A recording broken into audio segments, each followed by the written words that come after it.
Welcome to Man Does Tech, where I solve the problems you didn't even know you had. You start by getting the essentials in order. Make sure you have enough Robux or tradable items and are logged into the account you'll use. Next, search the avatar shop for Chrome horns and open its product page so you can read the seller notes, price, and item ID.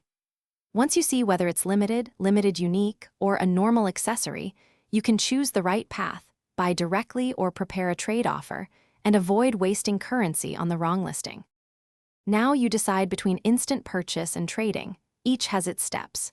If buying, click Purchase, confirm the Robux cost, and accept. Keep an eye on tax or fees shown. If trading, review the seller's inventory and trade history to avoid scams, then assemble fair items or Robux in the trade window and send the offer. Once sent, wait for the other party's response and be ready to negotiate. Make sure to use trade value guides so your offer is competitive and credible.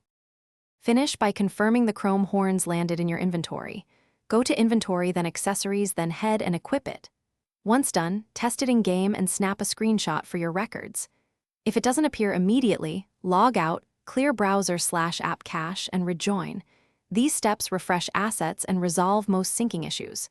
If problems persist, gather the transaction ID, seller name, and screenshots. Then contact Roblox support.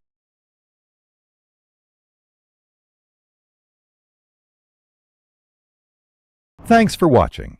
If you found this helpful, don't forget to like and subscribe.